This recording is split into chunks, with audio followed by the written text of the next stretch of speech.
The forest is awake. What time is it where you are? And from where do you listen? Subscribe and hear what hides in the dark. I've been working at this Michigan nature preserve for a while now, and usually, the biggest surprise I get is the occasional lost hiker or an unexpected downpour. That all changed one night when the storm clouds rolled in like a warning. Rain hammered the roof of the tiny entrance booth I was stationed in, and the wind rattled the windows so hard I thought they might crack. Every flash of lightning lit up the forest in these stark white bursts, and each time, I swore the trees were shifting, like they were alive in ways they shouldn't be. I was supposed to clock out soon, but my supervisor radioed me.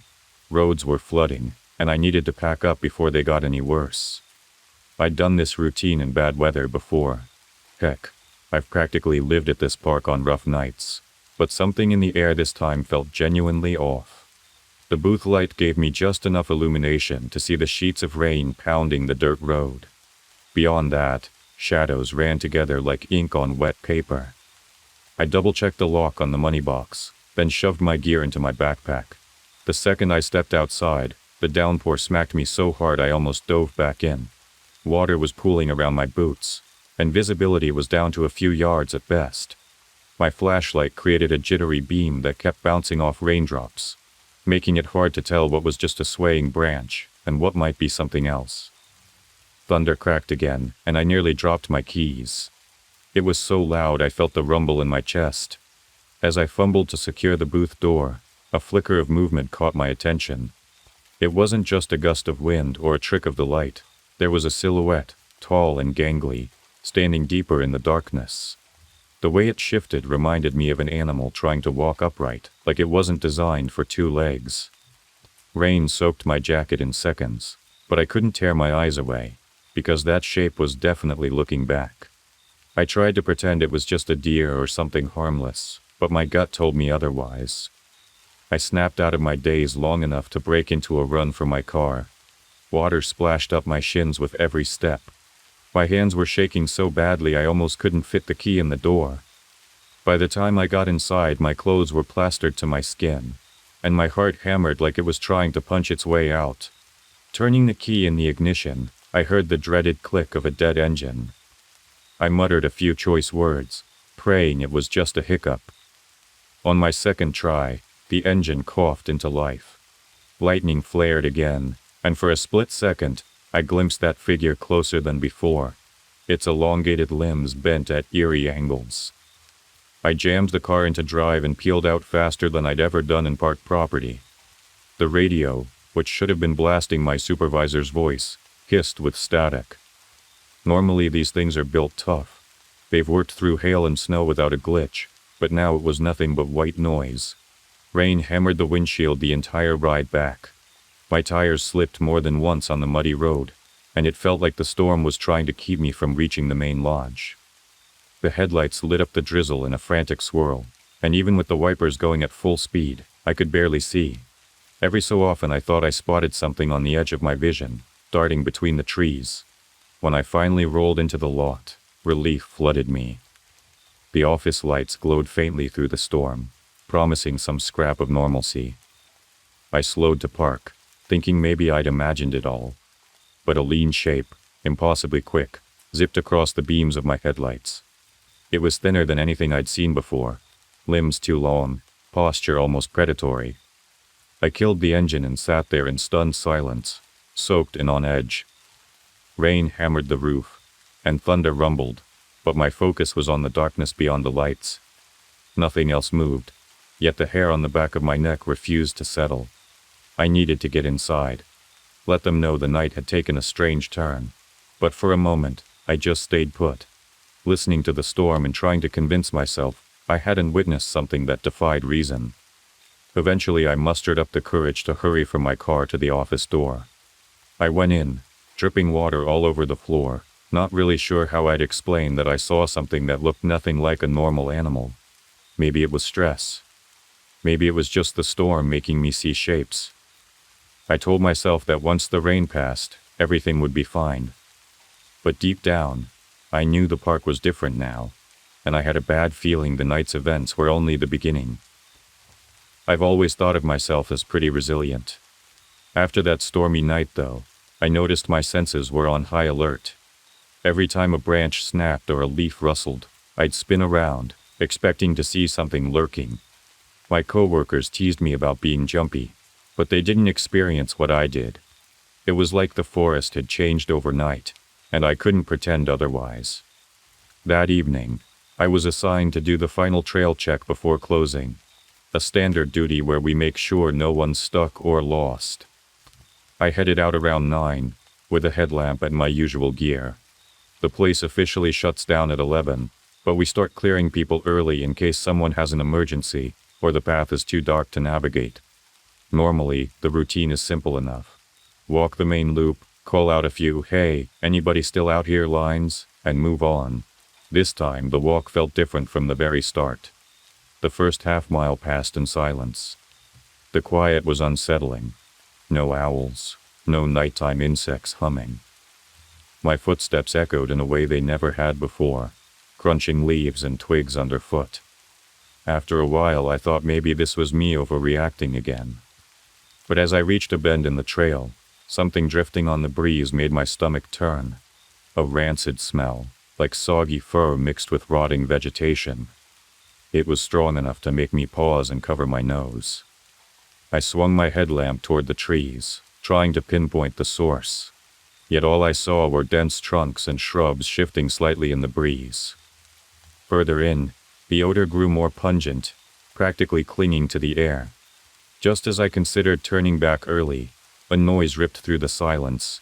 A sound so distorted it was hard to believe it came from a living creature. It was low-pitched, drawn out, almost like several voices melding into a single, agonized howl. I froze for a second, scanning the darkness. My heart hammered. A second cry echoed from behind me, as if something else was calling out in response. The layering made it impossible to determine distance or direction. It was like the whole forest throbbed with these eerie sounds. Fear jolted through me. I'd never encountered animals like this in the preserve. Coyotes have their distinct yips, and owls have hoots. But nothing I knew matched that alien cacophony. Normally I'd power through the full loop. We're not supposed to leave until we're certain nobody's still on the trail, but my instincts were screaming that this was bigger than a normal wildlife risk. Another roar burst through the air, closer this time, vibrating in my chest. My legs started moving before I even realized it. I turned around and headed back the way I came, shining my headlamp left and right to make sure I wasn't about to run into anything. Leaves crackled behind me at an alarming pace, like something was mimicking my speed. It's hard to keep calm when every step you take is matched by another set of footsteps. The path twisted in a serpentine pattern, forcing me to slow at corners. Each time, I felt completely exposed. My breath came in ragged gasps, and sweat dripped down my temples even though the evening was chilly. Eventually, I spotted a faint glow from the small lantern near the trailhead. I pushed myself to move faster. My ankles wobbled on the uneven ground a few times, but adrenaline forced me onward. The bizarre chorus still echoed, shifting in tone until it felt almost metallic. I could sense something pacing me from the shadows, hidden just beyond the beam of my headlamp. When I reached the trailhead at last, I was breathing hard, scanning the forest behind me. Only then did I realize how quiet it had become. Whatever was chasing me had gone silent. Or maybe it was just waiting. My hands trembled as I texted my supervisor, saying the sweep was done, leaving out the details. I wasn't ready to explain what had happened. Clambering into my car, I locked the doors and stared at the black silhouettes of the trees. They stood there, unresponsive, revealing nothing. Even with the engine running, my nerves felt shot. I can handle animals, but I've never confronted anything like that. Part of me wanted to turn around, go back in, and prove I wasn't just being paranoid. Another part insisted that was a terrible idea. I managed to drive to the lodge and give a half-hearted report. Nobody asked many questions. They were just relieved I'd done the sweep. But in the back of my mind, I kept picturing those twisting shapes, hearing those blended cries.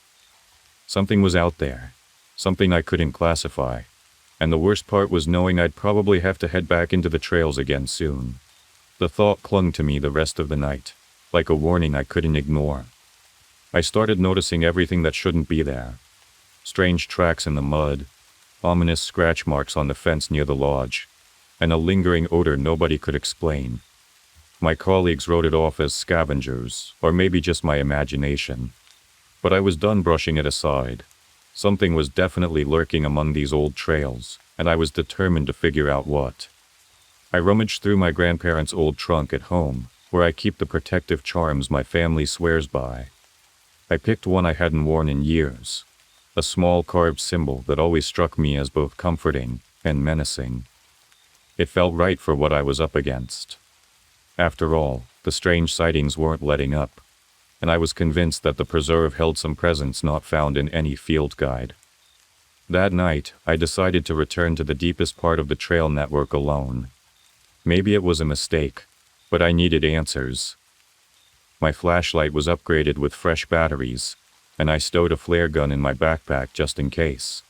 Most people would say that was overkill, but I'd experienced enough to know better. The moment I stepped onto the path, the forest greeted me with a suffocating stillness. Each step sank into damp leaves, as if the ground itself was trying to pull me in. Close to a clearing, the foul stench appeared again, stronger this time, clinging to my nostrils and triggering a wave of nausea. My pulse thudded against my eardrums. Keeping the flashlight beam steady, I scanned the trees. A flash of movement flitted between thick trunks. It was so tall and unnaturally lean, disappearing before I could focus. Unearthly howls rose in the distance, more jarring than before, like a chorus of distorted voices echoing through a massive tunnel.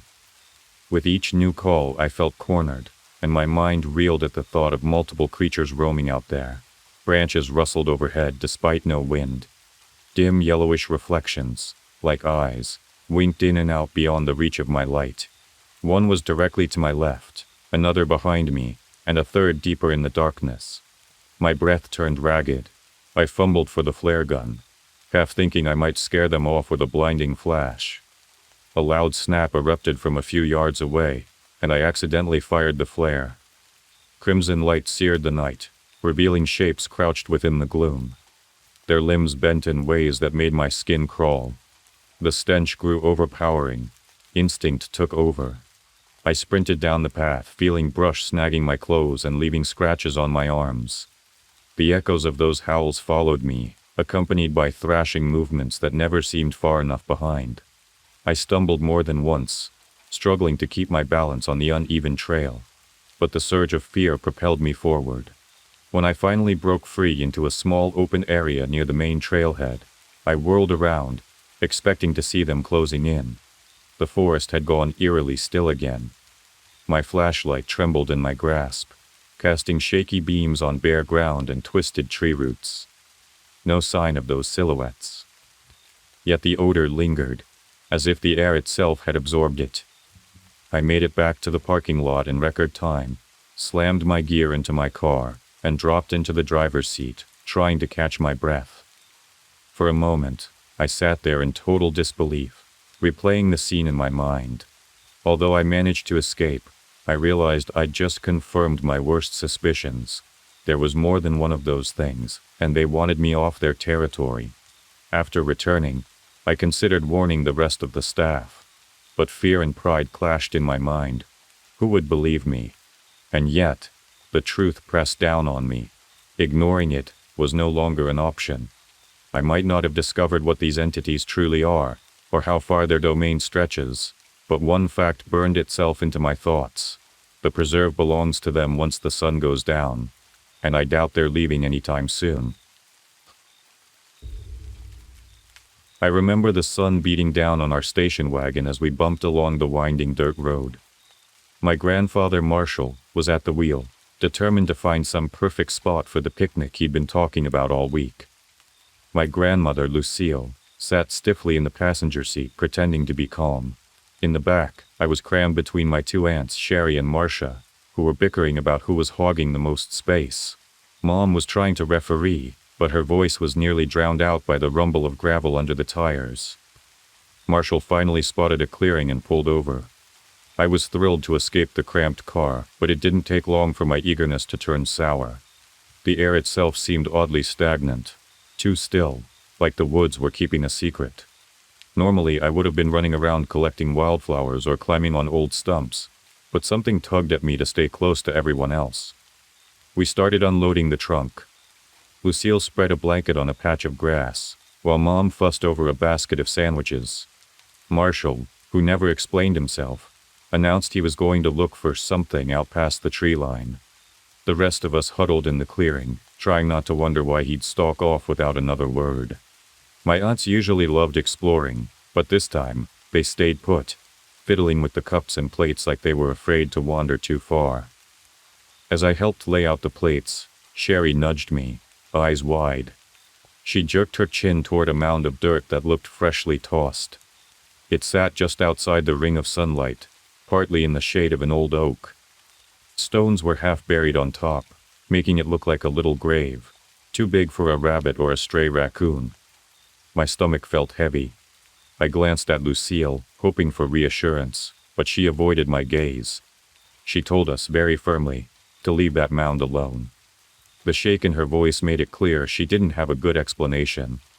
Sherry and Marcia tried to shrug it off, saying we'd seen weird things in the forest before, but I knew they were scared. The chatter we usually had on outings had vanished. Even Mom was uncharacteristically quiet. Lucille busied herself laying out napkins, though her hands trembled whenever she thought nobody was looking. Hoping to distract ourselves, we set out the rest of the food. For a minute, it felt almost normal again, like we could still turn this day around. But as we settled down, Marcia stiffened. She pointed toward a thick branch overhead. A rope hung from it, a loop tied at the end, gently rocking in the breeze that had finally stirred. We all froze. I tried to tell myself it was some weird hunting setup, maybe a leftover snare or something. But a slow dread inched through me as I realized this wasn't the kind of thing people just leave behind. Lucille glanced at it, face drained of color, and mumbled about nothing to worry about, but it was obvious she wasn't convinced. All of us just sat there, rigid and uneasy, scanning the trees, waiting for Marshall to come back, and wishing we hadn't driven so far from home. The quiet started to feel suffocating.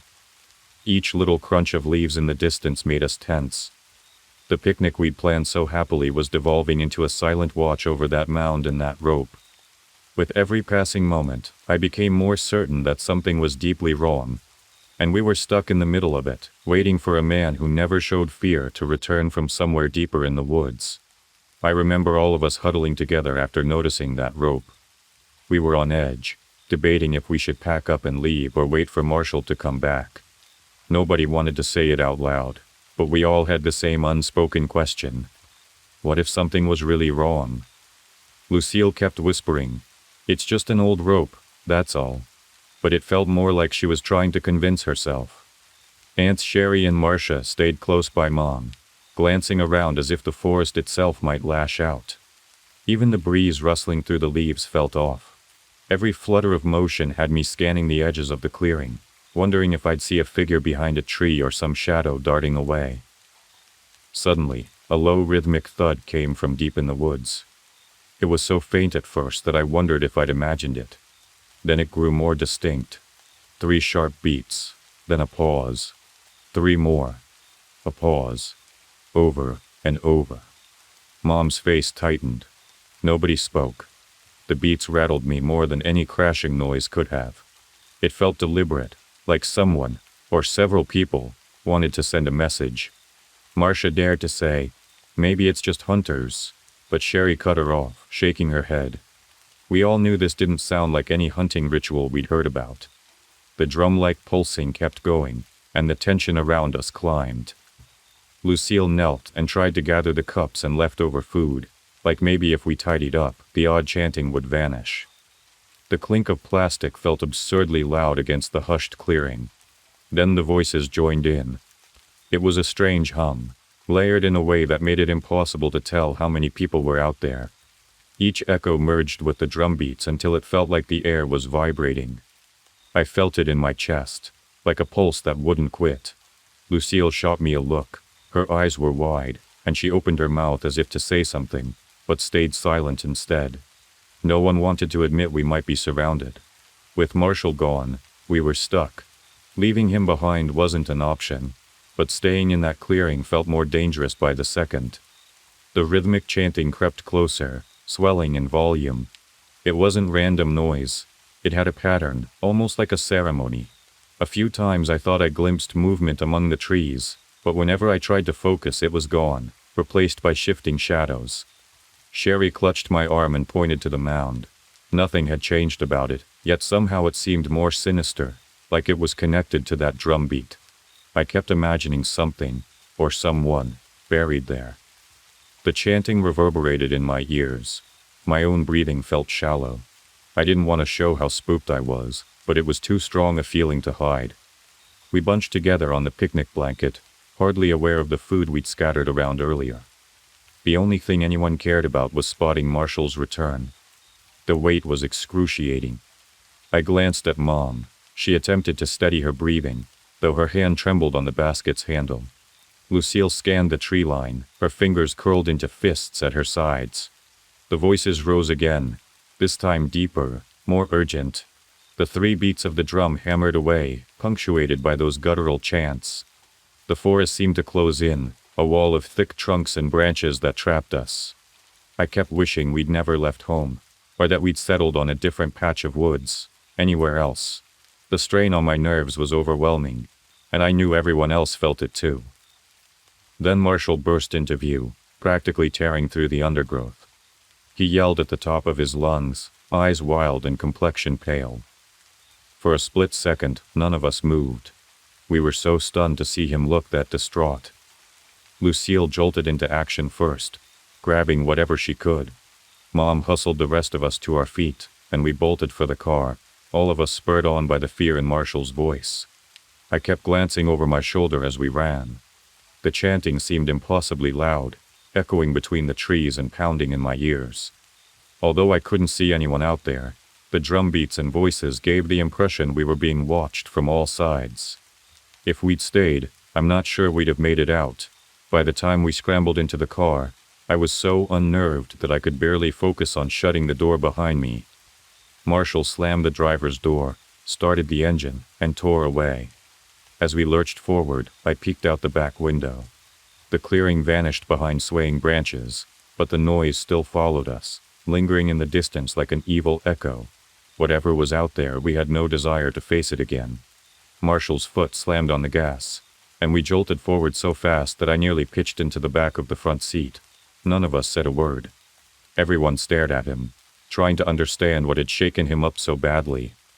He gripped the wheel with knuckles turning white, eyes flicking to the rearview mirror like he expected something, or someone, to burst out onto the dirt road behind us. I caught a glimpse of Lucille, my grandmother, trembling. Her usual calm was gone, replaced by raw, visible fear. Sherry and Marcia sat on either side of me, heads whipping back to check if we were being followed. Mom was curled up front, pressing a trembling hand to her mouth. The chanting and drumming might have faded in the distance, but it felt like it was still pounding in my ears. The road was bumpy and riddled with potholes. Every jerk of the car sent our leftover picnic stuff rattling around in the trunk. Part of me expected the engine to stall or a tire to blow, leaving us stranded. But Marshall just kept going, weaving around branches and debris, as though he'd driven this path 1,000,000 times before. Every so often he'd glance over at Lucille, who looked like she was bracing for an impact that never came. After what felt like an hour, though it might have only been minutes, we finally reached the main road. The forest thinned out, replaced by sprawling fields. I'd never felt such relief seeing open sky. The silence in the car was thick. None of us wanted to break it by asking questions we knew he wouldn't answer. And yet 1,000 questions swirled in my mind. Like what he'd witnessed out there. Whether he saw the source of the chanting, and why he looked so spooked. Once we got home, Marshall threw the car into park and marched inside. Lucille and Mom began unloading whatever they could, but everything was such a mess that we barely knew where to start.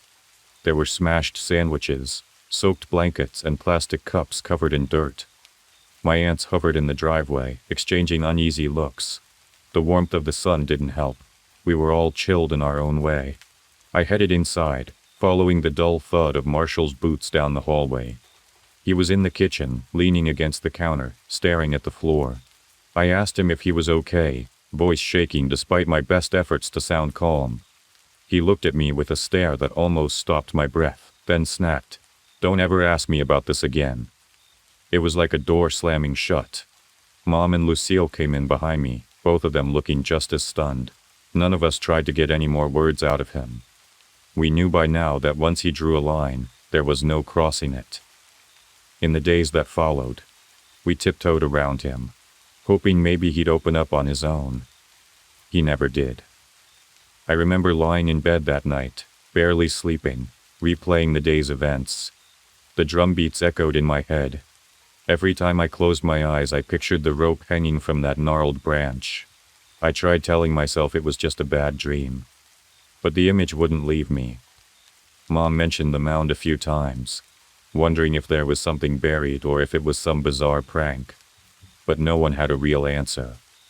A hush fell over our house, thick with the weight of Marshall's unspoken terror. As the weeks passed, it became clear no one was going to the police. Marshall wouldn't have tolerated it, and none of us could even articulate what we'd report. Some chanting in the woods, a mound that looked too big to be an animal, and a rope swaying in the breeze. It all sounded unreal the moment you tried putting it into words. So we let it fester. The rest of the family eventually filed it away under weird things that happened, but I never managed to lock it away so easily.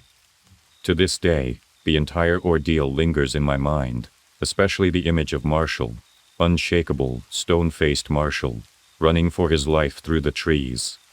Whenever I think back, it's impossible not to wonder what he saw in that forest. Whatever it was, he carried that fear to the end of his days. And if he never slept peacefully after that outing, I can't say I'd be surprised. I still catch myself listening for drum beats sometimes, half expecting that dark chanting to roll over the horizon and find me again. We started out just before sunrise, backpacks stuffed and shoulders already aching from all the gear we'd crammed in. Stepping onto the trail at Redwood Gap, I felt a twist of excitement and unease. The path hugged a steep hillside, the ground cold and damp beneath my boots. Devin walked up front, whistling a tune off-key, and Chris brought up the rear, constantly fiddling with the straps on his pack.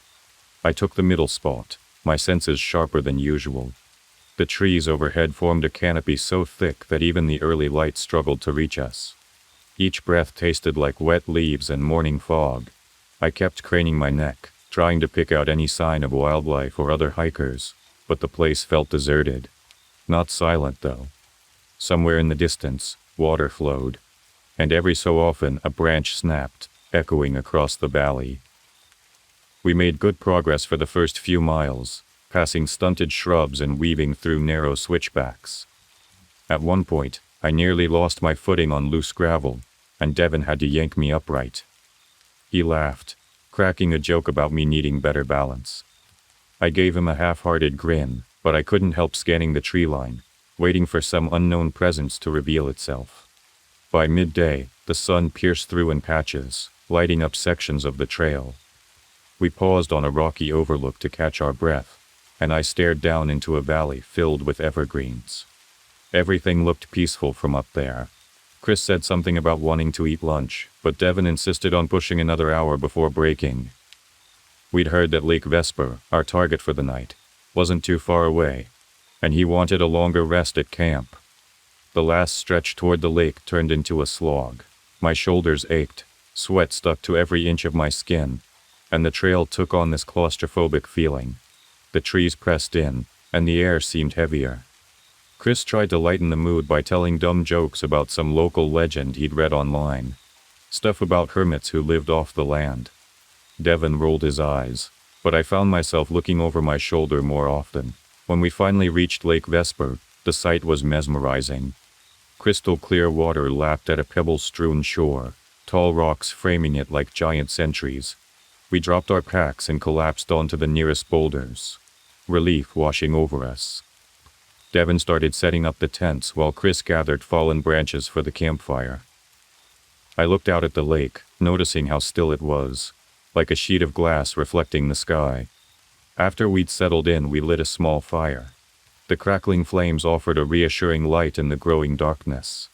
We passed around a canteen, sharing swigs of water that felt unbelievably refreshing, and for a moment we relaxed. The world beyond our camp dissolved into black shadows, and the occasional rustle of branches made me tense.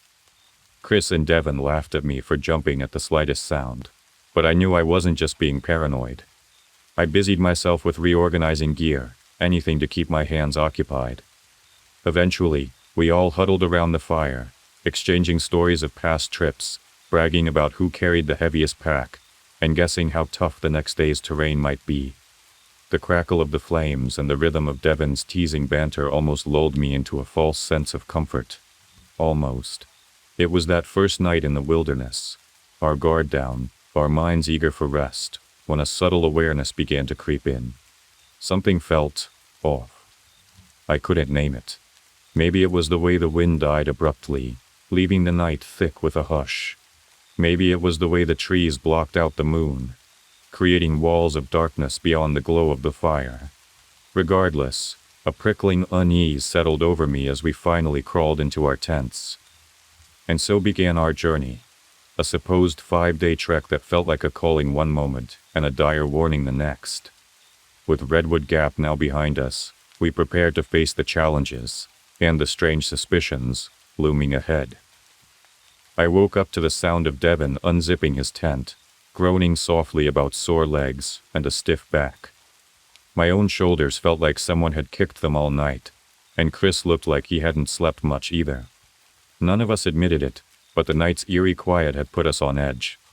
We ate a quick breakfast, oatmeal that tasted like cardboard, and tore down camp, eager to move on. The trail led us deeper into the wilderness. The trees and brush pressed in from both sides, making the path feel almost claustrophobic. Every once in a while, the wind would stir the branches overhead, creating this low whisper that faded too quickly. We trudged through the morning in near silence, stepping over gnarled roots and skirting around muddy sections of trail. After a few miles, we reached a small sign pointing toward Mossy Fork. Devin had read about Mossy Fork online, supposedly a wide, shallow stream, perfect for refilling canteens. But none of us were prepared for just how densely overgrown the area was. Thick moss blanketed every trunk and rock, adding a soggy hush to the place. We paused by the water, took off our packs, and filtered enough to last us until we got to our next camp. That's when I noticed footprints on the damp bank, spaced wide and deep, like someone heavy had been pacing there. Chris shrugged, saying it was probably an old hiker's footprints. Devin and I weren't so sure. The edges looked fresh. Still, we had miles to cover, so we pressed on. By mid-afternoon, we broke out into a sunlit clearing near Lake Camilla. It felt like stumbling onto an oasis after hours of gloom. The lake sparkled, framed by rough boulders and tall grass. We decided to call it home for the night, hoping for a more peaceful evening. We pitched our tents quickly, then took turns washing off the sweat and dirt near the shoreline. It wasn't exactly a spa bath, but it helped. Night descended faster than expected, and the air grew cold.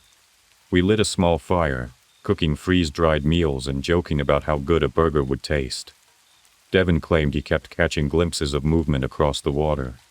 Chris tried shining his flashlight, but we saw nothing except our warped reflections on the surface. I realized how edgy we all were. Every time a twig snapped or a gust rattled the bushes, our conversation ground to a halt. Later, as we were dozing in front of the fire, Devin cleared his throat and pulled out a small plastic pouch. He said he'd brought mushrooms, for fun. I stared at him, stunned. Chris just grinned like he'd been waiting for this moment. My gut said it was a terrible idea, but I was outvoted. They insisted we only had enough for a light experience, nothing wild. I reluctantly agreed, figuring half a dose wouldn't kill me. We swallowed them, and at first nothing happened, aside from giggles at our own stupidity. But after about half an hour, the forest seemed to breathe with us.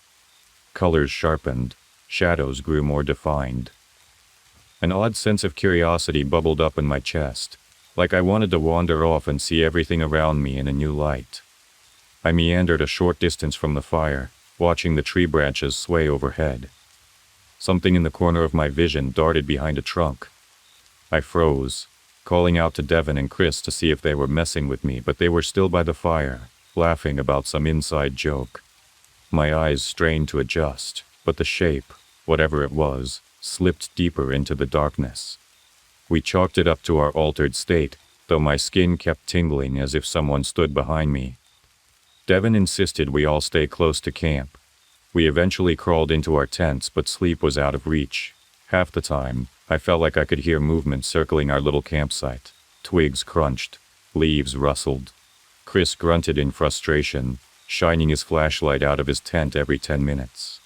By dawn we were exhausted, dreading the next day's climb to Beckwith Pass. The mushrooms had worn off, but our nerves remained rattled. We packed up in a hurry, quietly agreeing there was no point in hanging around Lake Camilla any longer.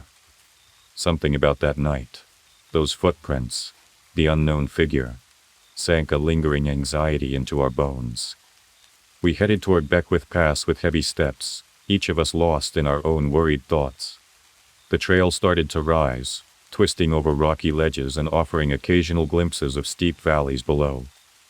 A gust kicked up gravel at one point, nearly blinding me. Chris cursed under his breath, and Devin kept muttering about how we'd better not see any more weird shapes in the dark. We had no idea just how unsettling the next night would become. We woke at dawn, the last of our energy reserves running on fumes. My calves cramped as soon as I tried to stand, and Devin looked like he'd been wrestling invisible enemies all night. His eyes were bloodshot, and he gripped his trekking poles with white knuckles. Chris was muttering to himself, something about how we should have broken this route into 6 days, instead of 5. None of us had it in us to argue. We had 19 miles to cover if we wanted to reach Cedar Notch trailhead before dark. 19 miles of rocks, switchbacks, and unsteady ground. I forced some trail mix down, tasting mostly salt and dust, then filled up my water from the last stream we passed. The climbing wasn't as steep now, but our feet dragged, every step jarring our joints. Nobody cracked jokes anymore. Even Devin's usual chatter dried up. By midday the sun pounded down mercilessly. The trees thinned out, leaving us on an exposed ridge. Every time a gust whipped through, bits of gravel stung our cheeks. My thoughts drifted back to that strange shape I saw near Lake Camilla and the footprints at Mossy Fork. I kept glancing over my shoulder, half expecting to see someone trailing behind us with a crazed grin, but the trail snaked on, empty in both directions. It was well into the evening when we finally spotted a wooden sign that indicated the Cedar Notch trailhead was near. Relief washed over me. Maybe we'd outrun our paranoia. We found a small clearing tucked off to the side, far enough from the main path that we felt we'd get some privacy. The area was flatter than anything else we'd seen all day, so we wasted no time pitching our tents. Chris gathered what little dry wood he could find, and we scraped together a weak fire. The flames flickered feebly, but it was enough to cook our last rations. Devin and I split a bag of dehydrated chili, bland but warm. Despite our exhaustion, we stayed awake a while, staring into those flames as if they were our last barrier against whatever might lurk in the dark. I remember the conversation turning sentimental, something about how we never have time like this anymore, how life gets too busy, and how much this trip reminded us of why we became friends. It was a bittersweet moment, all the more precious because deep down, none of us felt totally safe. Then I heard footsteps. A steady crunch of someone approaching through dry underbrush. I tensed, my heart thudding, and motioned for Devin and Chris to stay quiet. Out of the corner of the firelight, a man limped into view. He looked short and stocky, wearing a heavy coat that had definitely seen better days. The faint orange glow revealed a sunken portion on the left side of his jaw, like part of his bone was missing. His cheek dipped inward, giving his face a lopsided, eerie appearance. He said something in a warped mumble I couldn't quite catch. "Evening," he repeated, louder this time, and I realized he was asking to share our fire for a moment. Devin swallowed hard, and Chris didn't say a word. We had no idea if he was armed or if he'd been following us, but we all instinctively shifted over to make room, probably more out of fear than hospitality. He settled in, staring into the flames with cold, dark eyes.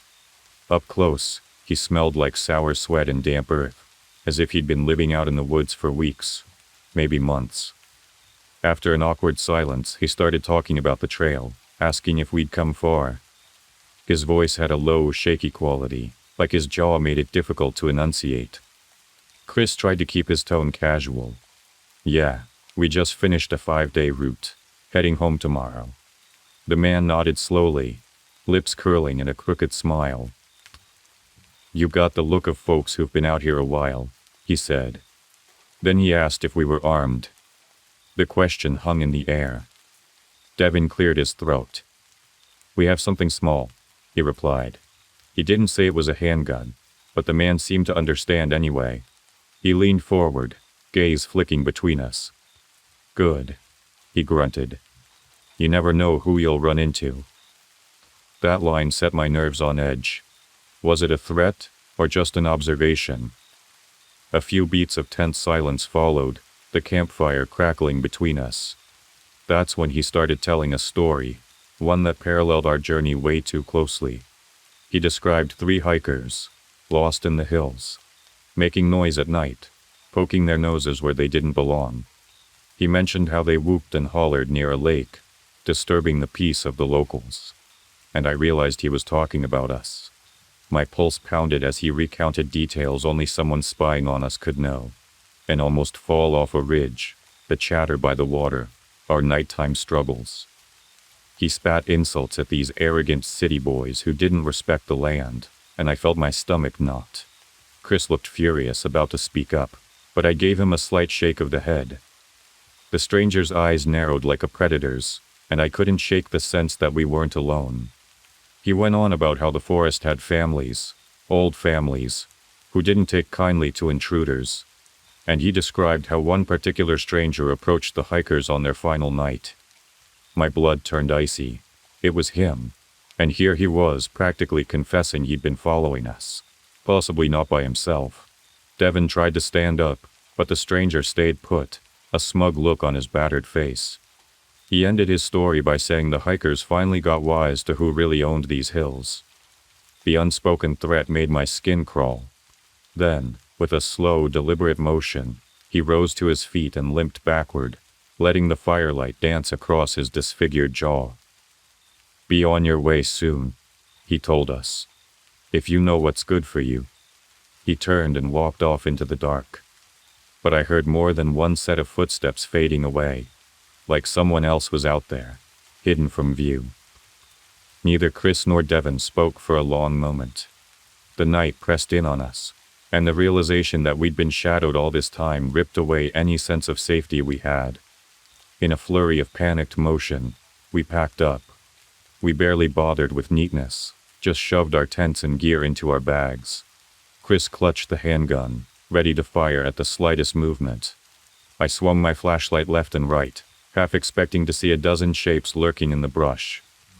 We left that campsite behind, stumbling through the dark, guided by trembling beams of light.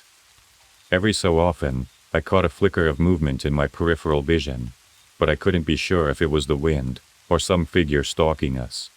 We must have pushed ourselves another few miles, bodies aching, teeth chattering in fear, before we felt even remotely comfortable stopping to breathe. When we finally dropped to the ground, our hands shaking, we looked at one another in silent understanding. We might have escaped the immediate danger, but the memory of that stranger and his mocking, knowing gaze would follow us for a long time. Exhaustion crashed over me, but I couldn't sleep. All I could do was listen, every nerve primed for the slightest snap of a twig or rustle of leaves. My mind stuck in a loop, replaying that stranger's grin, and the eerie certainty that he hadn't been alone. In the morning, if we even made it that long, we'd get out of these woods.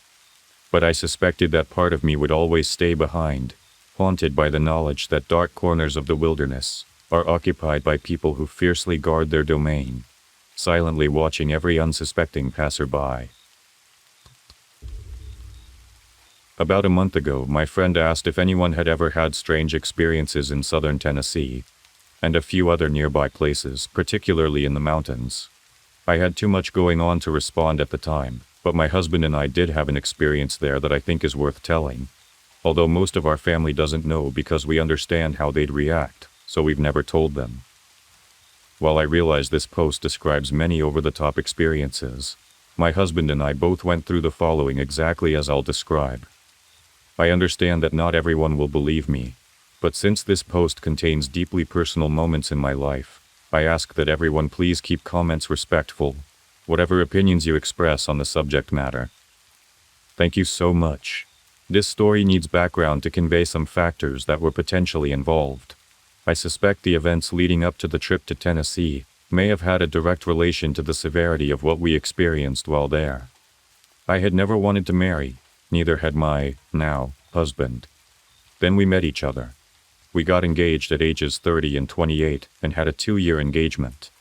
We wanted our wedding to symbolize our true soul bond and decided to go completely non-traditional. His giant family wanted a white dress Catholic wedding, so we were at major odds with them from day one. My fiancé and I began suffering a long run of exceptionally bad luck, along with some odd poltergeist activity at home. It was nothing too major, so we mostly brushed it off, except for one instance when we left the house and came back to find a red clown nose sitting front and center on our bathroom sink. No one had keys to our place, and we definitely didn't own a clown nose. That one freaked us out. When I told a friend something weird was going on to the point I almost felt the wedding was cursed, he tried to explain it away. I said, "Watch. Something's going to happen today while he's getting his tux, I'm telling you." I got one flabbergasted look from my friend before my fiancé immediately called to say there'd been a freak accident in the parking lot while he was getting fitted, and someone had totaled the back end of his truck. That shut my friend right up. Another glitch was my refusal to have my father walk me down the aisle. I also refused a random stand-in just for tradition's sake. I asked my younger brother, and he said he would be so honored. We'd had some problems in the past, but he'd been clean for 7 years, and we'd finally reconciled. Losing our middle brother to a drunk driver had driven us apart for a while, but later on, it brought us back closer. Then, 40 days before the wedding, my younger brother, unintentionally, passed away in his mid-20s. My fiancé and I drove over 16 hours, close to Point Pleasant, West Virginia, to say goodbye. I knew my brother, and I knew he wouldn't cross over easily after what he'd done, especially with my wedding around the corner, and me counting on him. It bothered me deeply. His viewing was closed to immediate family only. He wasn't embalmed due to the complete autopsy required. He was covered in a handmade quilt up to his chin. We were instructed not to touch him, although we ignored that. After saying our goodbyes, I walked to the end of his gurney and laid my hands on his feet, like a supplicant. I told him I understood it was an accident and that I forgave him. I told him that if he still felt he needed to make amends to me, he could do so by calling forth my loved ones, and those of my fiancé, to come witness the wedding from the other side. I asked him to bring our other brother, my fiancé's sister, grandparents, aunts, friends, calling them by name, all the beloved souls who had already passed. Do this, I told him, and there will be no debt between us. You can rest in peace. The looks on my family's faces were priceless, but it felt like something I needed to offer. When I returned to New Orleans, I had a pendant made featuring my favorite picture of my 2 brothers. I wrapped it around my bouquet, and, although to the guests it seemed I walked the aisle alone, I knew both my sweet brothers were right beside me in spirit. They would never miss their sister's wedding, especially with Hector, the passing, actively dragging them across the veil to fulfill what he must have felt was his final obligation to the living. My new husband, Eli, and I went to a rental cabin on Bluff Mountain for our honeymoon week. I don't want to name the specific cabin in case I'm not supposed to, but I will say it was very rocky with a raccoon theme. Bluff Mountain is in Pigeon Forge, outside of Gatlinburg, in the Smoky Mountains. I was living in New Orleans and had brought a double handful of fresh-picked gardenia blossoms with me. It was a symbolic offering to the mountain for hosting us on such a special occasion, no rituals or anything. I simply arranged them on a wooden box with a fake bird and nest that sat on top of the cabin's porch railing. and I sent up feelings of gratitude and joy. We went out to eat and grab groceries. Upon arriving back at the cabin, the wooden bird box was smashed into a million pieces all over the porch. It must have hit the ground hard to shatter so thoroughly. We figured maybe a raccoon or bear had gotten to it. Then I noticed there were no flowers. I thought it could have been the wind, but the leaves scattered around the porch were still exactly how we'd left them. Gardenias aren't super light flowers, heavier than leaves, so it was weird they were gone while the leaves stayed. I searched around the porch, stairs and walkway, but found nothing. The next morning, I went a little way down the driveway to pick some honeysuckle. About 20 feet from the porch, I glanced down and did a double take. There were all my gardenias, piled up and flattened as thin as crepes. There were no shoe prints, but it looked like more than one stomp was needed to squash them that flat. Feeling unnerved, I walked away, wondering if the mountain didn't like my offering after all. Then laughing at myself for the thought. Night 1. Eli woke suddenly to what sounded like something big banging on the support beams under the cabin. The front half of the cabin was supported about 15 feet off the forest floor by giant wooden posts, because it hung off the side of a hill. He said the impact was so strong that the mirror on the wall vibrated, which shouldn't be physically possible for anyone to do. Each time he started to drift back off, there was another bang. Finally he got up. After one more cabin-shaking thud, he decided to wake me. Apparently, he'd been waiting to see if I would wake up on my own so he'd know he wasn't imagining it. But now, he was completely alert. Right as he reached for me, he heard the loudest bang slap from the area between the sitting area and the kitchen, right at the foot of the bed. It was a one-room cabin. He said it sounded like a giant book being dropped from high up, but there was nothing there. This bang was definitely inside the cabin. He tried frantically to wake me, but he said I was in such a deep sleep he actually thought something was wrong, that he could barely tell I was breathing. Then this strange metallic jangling noise started up behind the TV, directly across the cabin from our bed. He said it went on forever, but he was too scared to go check, especially since it was right by the huge windows, and near where he'd heard the noise inside. It was this insistent buzzing, jangling, that finally woke me. I remember it being so hard to come back to consciousness, like swimming through blackness to get back to myself. I kept asking, "What the hell is that noise?" thinking it was an alarm someone left set. When I finally managed to get up to smash the offending noisemaker, the trilling stopped. Exhausted, I fell back onto my pillow. Eli told me about the banging. He was obviously terrified. And while I believed him, I was so numb and out of it that I had no emotional response. I was overwhelmed with a debilitating fatigue and just zonked out until morning. Normally I'm a very light sleeper, especially in new places, but almost every night during this trip was like that. The second my head hit the pillow, it was as if I fell into a coma. It was extremely deep but not restful. Waking up was worse. It literally felt like I had to claw my way out of unconsciousness, and it left me exhausted. Day and night 2. While doing my makeup in the infamous shaking mirror the next morning, I finally heard the full story from Eli. I tried to talk it out logically. Maybe a bear was rubbing against the post. But he insisted it was solid bangs, like a giant fist. No way it was a bear. And there was also that bang from the center of the floor on the inside of the cabin. That reminded me of the alarm. I was all set to disable it.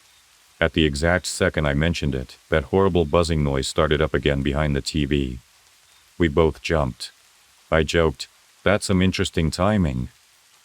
Looking behind the TV, I realized it wasn't an alarm clock but an old landline phone with a bell buzzer, which explained the horrid noise. Of course I had to answer it. There was a minute of silence and then bursts of static. It sounded like someone was talking, but it was so garbled by static I couldn't make out any words. I told them to move around to get better reception. Was it cabin management? Still silence and occasional static bursts. I hung up. I was more amused than anything, especially seeing Eli's face. As soon as I set the phone down, he unplugged it. He said management had both our cell numbers, so it was probably a prank call from someone who'd stayed before, but we weren't playing along and ending up in a deliverance scenario. Smart man. The phone stayed unplugged. That night we were in the hot tub on the deck. It was around the back, enclosed on 3 sides by a kind of gazebo, with no bright lights nearby, to avoid bug swarms. As we relaxed, I was facing the wooden slats of the enclosure, and Eli was facing me in the forest. I kept admiring this large blue light behind the enclosed end. It was about the size of a cantaloupe, and looked bright, but the glow over us in the hot tub was pretty muted. I assumed it must be some kind of LED, though I'd never seen a blue that shade. All the other cabin lights were bright and orange. I distinctly remember commenting on how nice it was for mood lighting. Eli also looked at it and agreed. We stayed out there about 2 hours. When we decided to get out, the light blinked on and off in a seemingly deliberate pattern, before shining a few more seconds and going dark. We both remarked how strange it was that the light burned out like that. I planned to call the next morning to request a new bulb. When I woke up, I walked around back to see what kind of fixture needed replacing. There was nothing there, no pole, no wiring, nothing that could produce a light. The management confirmed they'd never installed one in that spot because of unstable soil. Whatever the light was, it was definitely there for the 2 hours we were soaking. It didn't turn off. It flat out disappeared. From this second night on, after coming inside, I started getting goosebumps, and the hair on my neck stood on end every time I passed the open bathroom. The bathroom was next to the bed area. Lying in bed, you could see the bathroom sink and a small window above it that opened onto the woods behind the hot tub. It had no curtain. I still thought the blue light was man-made at this point, but I could swear something was looking in through that window.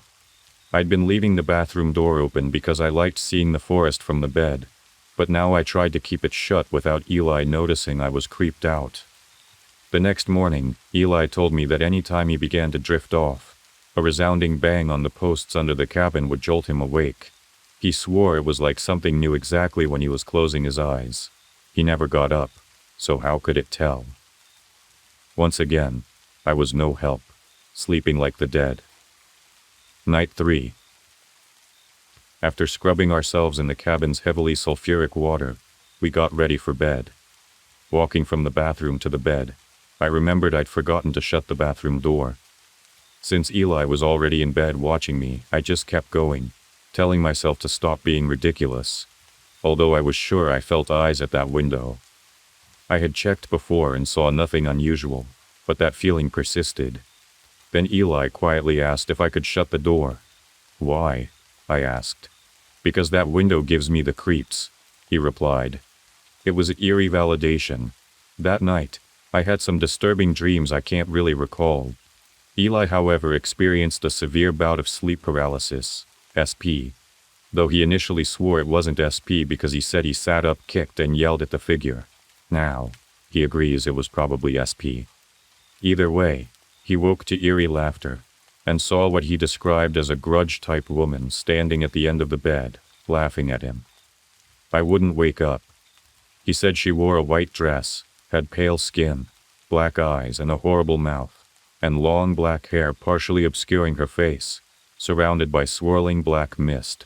She reached for him, and he sat up, yanking his legs to his chest. He said he started yelling at her to GTFO, and kicked at her. She faded out, laughing. He said he woke several times to her grabbing his ankles and giggling throughout the night. I still wouldn't wake up. Night 4. It was more of the same. Eli had repeat SP experiences with the same lady in white, even more intense. Also, I realized a small trinket I brought for luck, left on the shelf next to my side of the bed, was missing. The cabin was tiny, and we tore it apart over the next 2 days, but it never turned up. It was worthless monetarily, so I don't think it was stolen.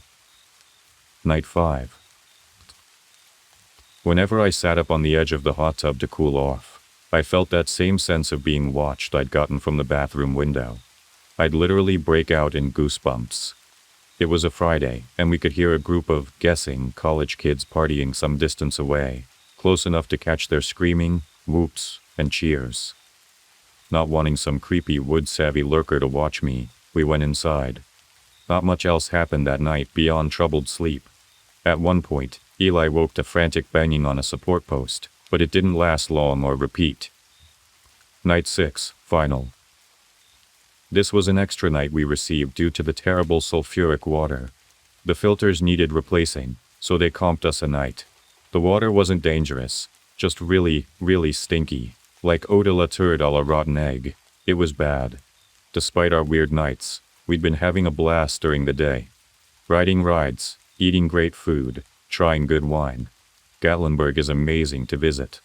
So, on our last night in the hot tub, everything was great, until I started feeling that intense, hostile gaze from the tree line for the second night in a row. This time it felt worse. Every time I sat up to cool off, I'd unconsciously hug myself and sink back into the water. I reminded my husband that in all the years he'd known me, I'd never been the paranoid or scared type. But there was absolutely something aggressive out there watching me, and it wasn't one of the college kids. We could hear them again. Eli pulled me over to the covered side. Within 5 minutes of my moving, we heard a tremendous crash in the brush behind us, then something big stomping directly below us. A few seconds later there was more crashing, and a second set of stomping footsteps. They sounded human in rhythm, but no one on packed earth should be that loud. We both bolted inside, still dripping. Eli says that night was the worst for banging on the posts. He said there was banging on at least 3 widely separated posts, and it went on most of the night. Whenever the banging stopped, he'd doze off, and the white-dressed woman would appear. Again, I slept like the dead. Morning of day 7, leaving day.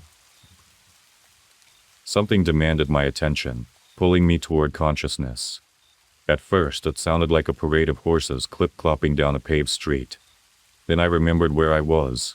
The sound was coming from the roof. I checked my phone. Just after 8 a.m. on a Sunday. I groaned, thinking roofers must be working on the cabin. But why wouldn't they know the cabin was still booked until 11 a.m.?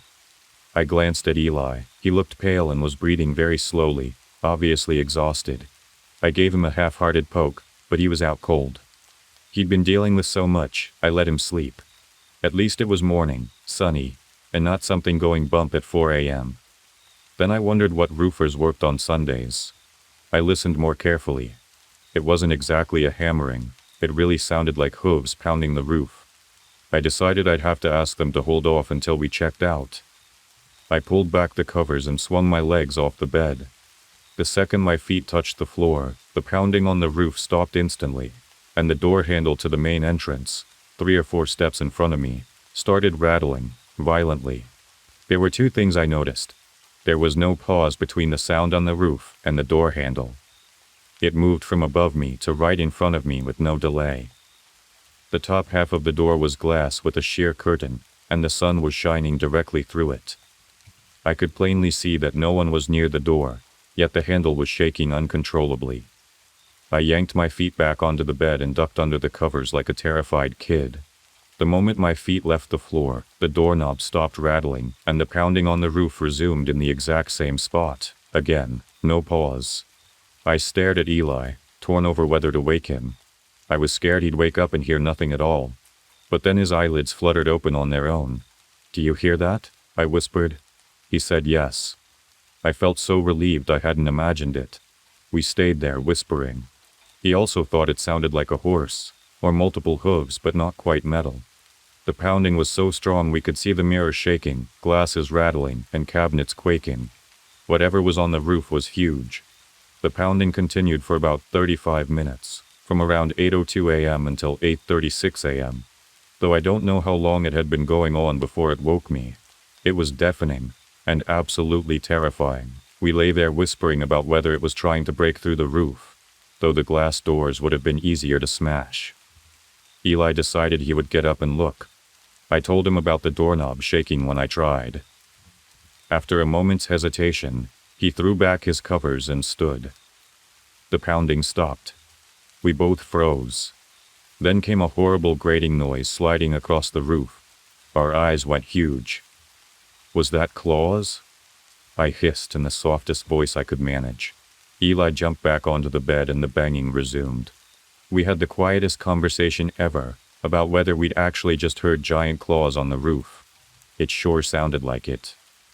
Eli finally grabbed his legally owned firearm from his bedside drawer and made a sudden dash for the door. The pounding instantly stopped, and everything went silent. No running footsteps or anything. The roof was completely empty. Given the cabin's location perched on the hill with no close trees, there was nowhere something that big could hide or escape to without being seen. We packed at lightning speed, but we did have one last quick smoke in the driveway. It felt safer in open space. While we were out there, we heard the group of partiers from the previous nights yelling for a missing friend. We could hear the panic in their voices. "Where is he? He was with us last night." They shouted his name over and over. Eli and I tried to find them to help, or at least to ask if they'd seen or heard anything weird, but the winding one-way dirt roads were confusing. We think they might have been locals, and we were on rental cabin roads that didn't connect to local ones. We couldn't reach them. I really hope they found him passed out drunk in a bush somewhere. I have no idea what we encountered on that trip. It showed elements of so many paranormal experiences. Orbs, strange phone calls, poltergeist activity, cryptid-like behavior, and a lady in white. Yet it really felt like one entity wearing different outfits, so to speak. After we got home, everything went back to normal. Though I'd asked my departed loved ones to bear witness to our wedding, specifically the blessed dead, and specifically only for the ceremony, none of this activity seemed like protective ancestors to me. I leaned toward some kind of nature or elemental spirit, but that's just a guess. Eli, on the other hand, says he thinks it was a Bigfoot, even though he said otherwise at the time. Anyway, that was our oh-so-memorable honeymoon. If you made it this far, thank you for reading. I'd love to hear any ideas on what we might have encountered. Thank you and best wishes. Thank you for staying with me until the end. I hope tonight's stories kept you company in the dark. Sleep well, and if you enjoyed this, don't forget to subscribe. Good night, and see you in the next one.